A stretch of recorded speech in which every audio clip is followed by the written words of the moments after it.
ओम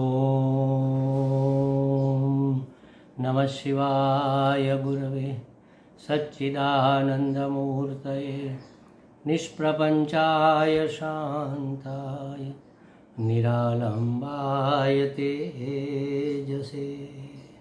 हरिओम प्रभु जी। आज के इस अध्यात्म परिषद में आप सबका स्वागत है।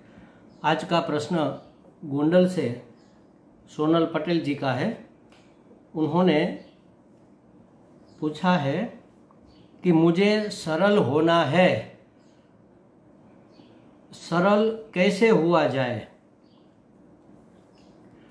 देखो, किसी ध्येय को निश्चित करने के पीछे दो फैक्टर काम करते हैं। जैसे बचपन में हम छोटे थे तो सबको देखते थे, ऑफिसर को, पुलिस को, पोस्टमैन को, किसान को। तो जब पुलिस आती थी गांव में, छोटा सा गांव था, गांव में पुलिस आती थी तो सरपंच और पटेल और बड़े बड़े लोग सब उसको हाथ जोड़े साहब जी करते रहते थे। तो हमें लगा कि चलो भाई, हम तो पुलिस बनेंगे। क्यों? क्योंकि सब हमारे आगे पीछे हाथ जोड़कर हमारी आज्ञा का पालन करेंगे। इसलिए फिर बड़े हुए तब पता चला कि इसमें कुछ रखा नहीं है। इससे तो अच्छा है कोई अच्छी वाली नौकरी, अच्छी वाली फैकल्टी में जाए।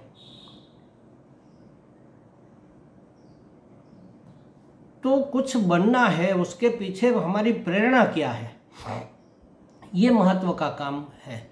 किसी से सुना कि ये अच्छा है, क्योंकि हमारी बुद्धि श्रेष्ठ की पक्षपाती है। हमने सुन लिया कि ऐसा अच्छा है तो ऐसा हम होना चाहेंगे। ये अच्छा है तो इसको हम प्राप्त करना चाहेंगे।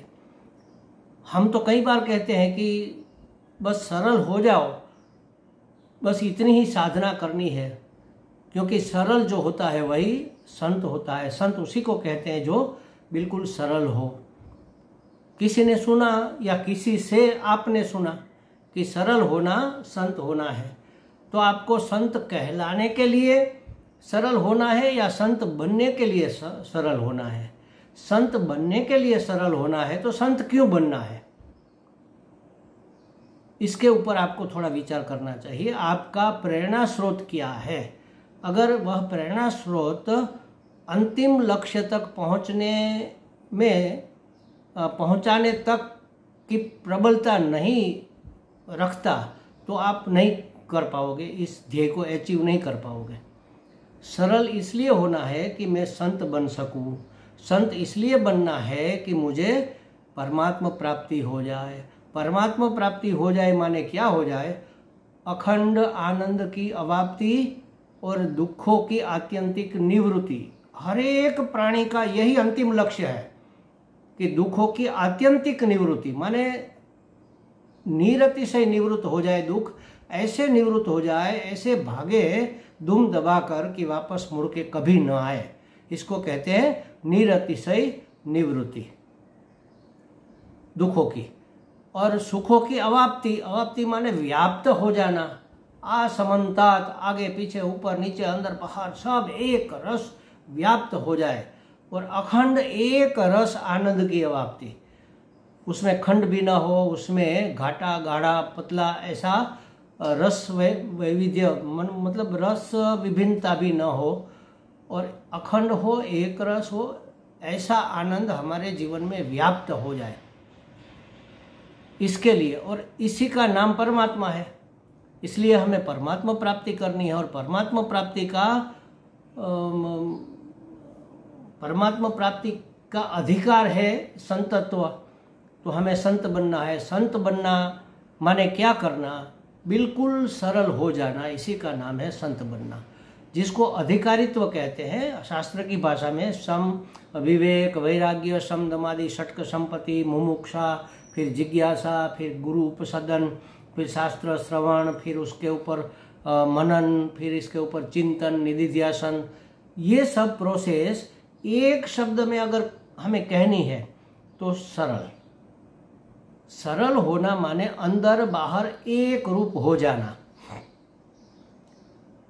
सरल हो जाना माने आप जो हो वही हो के रहना।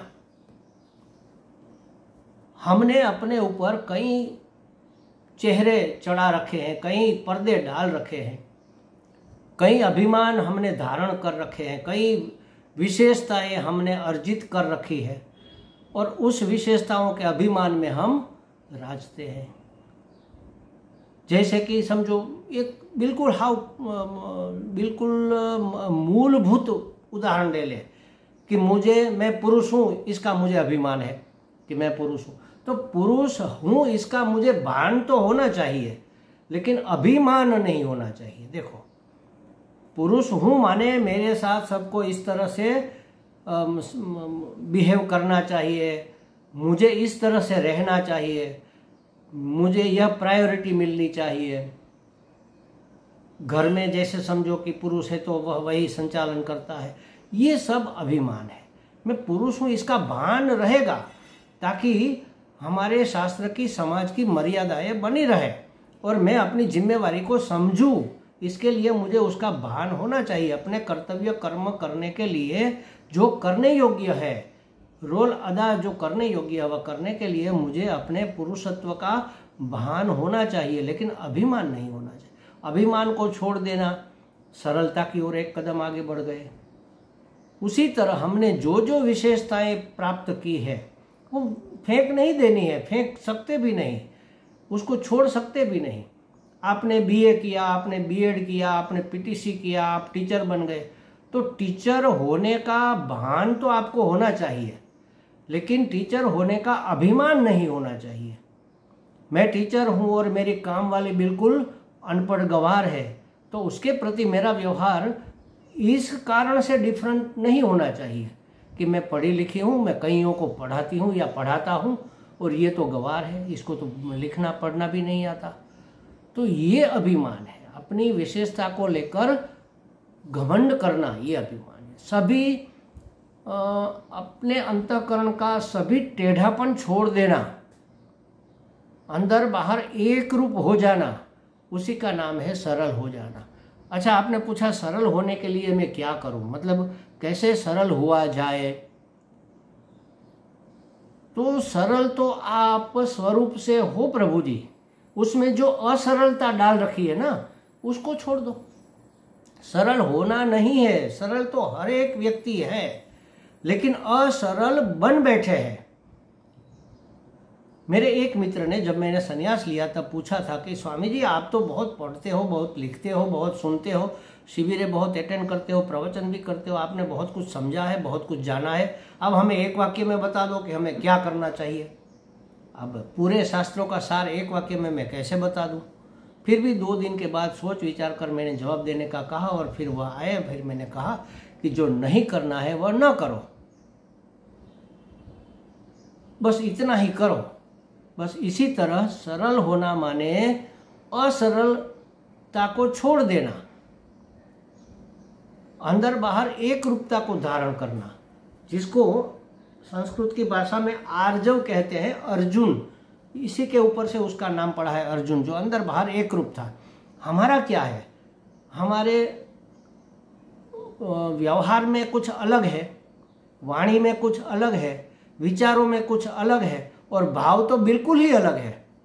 भावना तो हमारी ऐसी है कि इसको हम लूट पीट ले, ये नष्ट हो जाए, ये हमारा कोई राइवल होना ही नहीं चाहिए, हमारा कोई स्पर्धक ही ना हो, सबको हम मटिया मेट कर दें, ऐसा हमारा भाव है।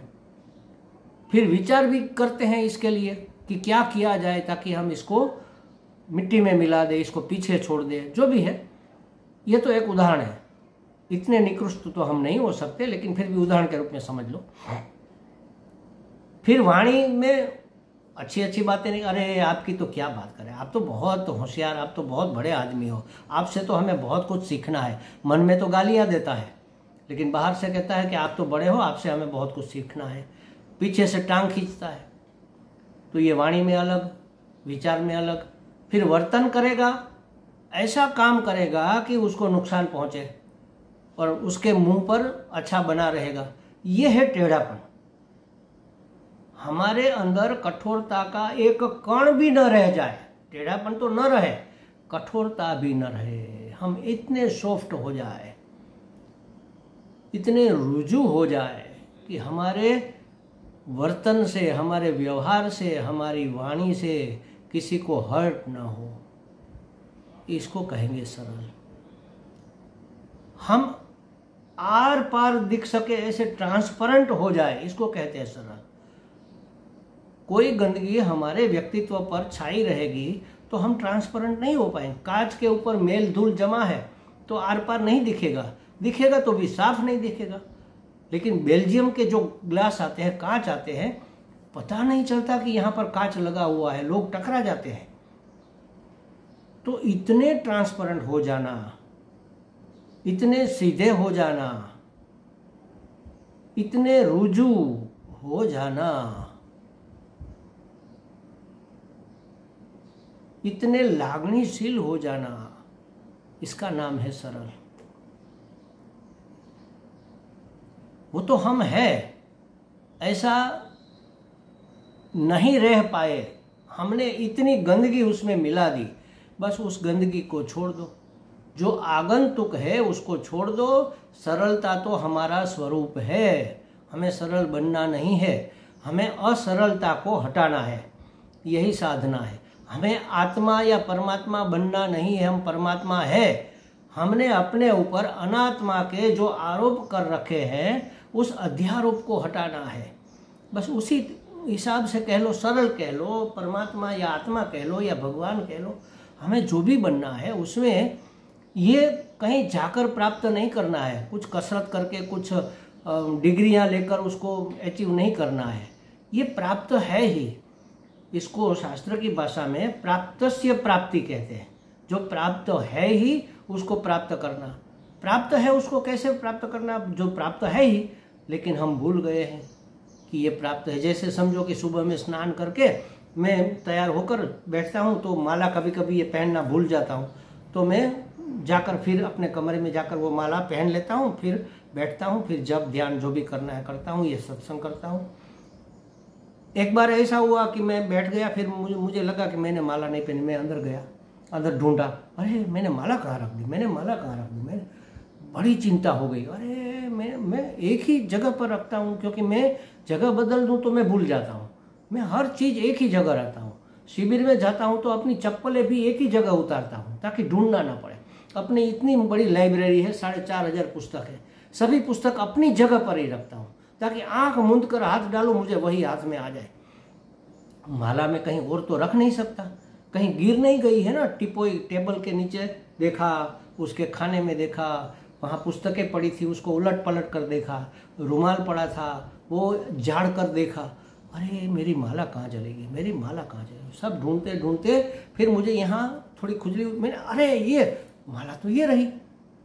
अचानक मुझे ख्याल आया कि माला मुझे मिल गई, ये तो मिली मिलाई ही थी, भूल गया था, तो मुझे उसकी स्मृति वापस आ गई। इसलिए अर्जुन कहता है ना अंत में, गीता जी के पूरे उपदेश के अंत में अर्जुन कहता है स्मृतिर्लब्ध्वा, मुझे याद आ गया कि मैं रुजु हूँ, मैं अर्जुन हूँ, मैं सरल हूँ, मैं शुद्ध हूँ, मैं पवित्र हूँ।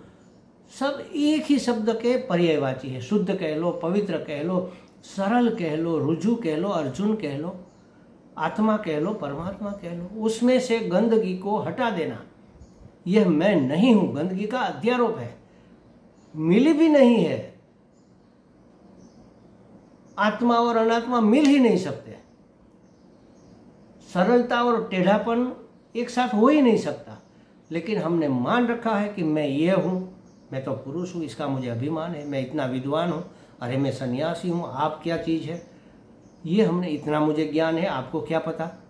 तो ये जो हमने अपने अंदर अनेक कोण बना रखे हैं, वही कोने हमारे दूसरों को व्यवहार के दरमियान चुभते हैं, वही धारदार कोने दूसरों को चुभते हैं। हमारे गुरु जी कहते हैं कि आप साधना करो और समाज में रहो, ताकि समाज में आपको बार बार उस परिस्थिति का सामना करना पड़े जिससे आपके जो कोण निकले हुए हैं ना, कोने निकले, वो घिस कर आप बिल्कुल शालिग्राम जैसे सरल हो जाओ। शालिग्राम में कहीं कोई हमें लगे ऐसा कोई कोण नहीं होता, कोना नहीं होता। जैसे आजकल यहाँ गुजरात वाले छकड़े रिक्शा जो होते हैं उसके, या ट्रैक्टर कह लो, चारों ओर कोने निकले होते हैं। उसके साथ अगर कोई टकराएगा कोई व्हीकल तो उसी को नुकसान होगा, क्योंकि इसके तो एंगल है सब चारों ओर लगे हुए कोने वाले, शार्प, तीखे, नुकीले। तो ऐसे अनेक नोक हमारे अंदर, हम हमारे व्यक्तित्व के अंदर हमने बना रखी है। लोग हमसे डरते हैं, लोग हमसे चिढ़ते हैं, लोग हमसे दूर भागते हैं। तो समझ लेना कि हमारे अंदर बहुत कोने, बहुत ऐसे भाले हमने छुपा रखे हैं। ये सब रिमूव कर देना, छोड़ देना, इसी का नाम है सरल हो जाना। लेकिन सरल हो जाएंगे महाराज जी, तब तो लोग हमें बेवकूफ़ समझेंगे, लूट लेंगे। अरे सरल होना है का मतलब ये नहीं है कि हमें बेवकूफ़ बन जाना है। अभिमान छोड़ना है, बोध नहीं छोड़ना है। जैसे मैंने कहा कि मैं पुरुष हूँ, इसका अभिमान छोड़ दिया, लेकिन पुरुष हूँ ये, इसका बोध तो मुझे रहना चाहिए ना, इसका भान रहे, अभिमान न रहे। हमारी विद्वता का भान रहे, उसका अभिमान न रहे। हमारी विशेषता का हमें भान रहे, अभिमान न रहे।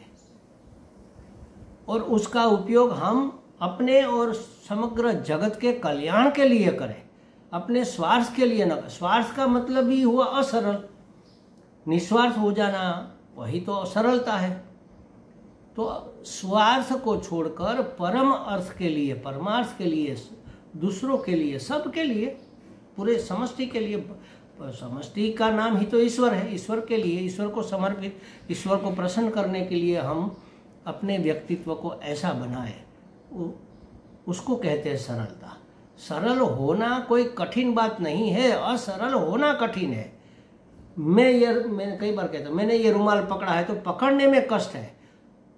ये पकड़ा है, इसका 10 ग्राम वजन होगा, 15 ग्राम, 25 ग्राम वजन होगा, लेकिन इसको कितनी देर हम पकड़े रख सकते हैं? 5, 10, 15 मिनट, आधा घंटा, 1 घंटा, कितना? तब तक तो ये हाथ पूरा दुखने लग जाएगा। पकड़ने में दर्द है, छोड़ने में क्या दिक्कत है? क्योंकि पकड़ा था, छूटा हुआ तो है ही। इसी तरह हमने जो जो पकड़ रखा है अपने व्यक्तित्व में, विशेषताओं को, बस उसको छोड़ना। छोड़ने में क्या दिक्कत है? लेकिन हम इतने आसक्त हैं, हम इतने डरे हुए हैं कि अगर ये हम छोड़ देंगे तो फिर हमारा क्या होगा। अरे भाई, डर काहे का? किस चीज का डर? डर का मतलब ही है हमें भगवान के ऊपर भरोसा नहीं। चिंता का मतलब ही है भगवान में श्रद्धा का अभाव। अगर पूरी श्रद्धा हमारी दृढ़ है, भगवान पर पूरा भरोसा है, तो हमें पता है कि उसकी योजना के अनुसार ही होगा।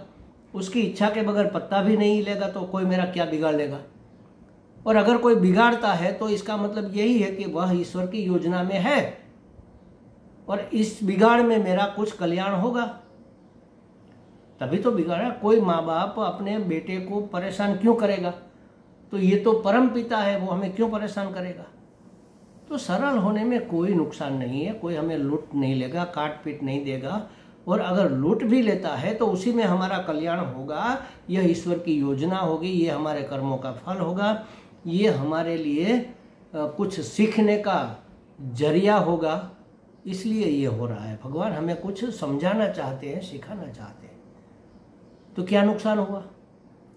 फायदा ही तो हुआ। सरल होने में कोई दिक्कत नहीं है, कोई तकलीफ नहीं है, कोई नुकसान नहीं है। बस अपनी असरलता को छोड़ दो, अपने टेढ़ापन को छोड़ दो, अपनी कठोरता को त्याग दो, अपने स्वार्थ को भूल जाओ। आप हो गए सरल, आप रुजू हो जाओ, सरल हो जाओ, माने अपने स्वस्वरूप में अवस्थित हो जाओ। इसी का नाम है सरल। अपने आप को जान लेना कि मैं तो आत्मा हूं, परमात्मा हूं। क्योंकि परमात्मा ब्रह्म क्या है? समम ब्रह्म। परमात्मा सम है। सम माने सब की ओर समान। इसी का नाम तो सरलता है। तो अगर मैं ब्रह्म हूं, अहम ब्रह्मास्मि, अगर मैं ब्रह्म हूं तो मैं सम होना चाहिए। मुझे ब्रह्म बनना है तो मुझे क्या करना होगा? मुझे असमता को छोड़ देना पड़ेगा, त्याग देना पड़ेगा, निवारण करना पड़ेगा। समता को स्वीकार करना पड़ेगा। पूरे शास्त्रों का सार, सभी उपनिषद, सभी जो भी सार है, इतिहास, पुराण, जो भी आप कह लो, सभी का सार है गीता जी, अर्क उसका एसेंस। और गीता जी को एक शब्द में अगर कहना है तो समत्व, समता। बस इसी का नाम सरलता है। ये सरलता इतनी आसान भी नहीं है और कठिन तो बिल्कुल ही नहीं है, क्योंकि हम है ही। जो असरल होने में दिक्कत है, सरल होने में क्या दिक्कत है? जैसे मैंने कहा, पकड़ने में श्रम है, छोड़ने में कोई श्रम नहीं। छोड़ना तो पड़ेगा ही, छूट तो जा रहा है, छूटा ही जा रहा है, पूरा संसार छूटे जा रहा है। कब तक पकड़े रखोगे? और कितना पकड़ कर हम रख सकते हैं? नहीं रख सकते। फिर भी हम मानते हैं कि हमने पकड़ के रखा है। बस उस मान्यता को छोड़ना, यही सरल होने का एकमात्र उपाय है। हमें लगता है सोनल जी को कुछ स्पष्टता हो गई होगी। हरि ओम।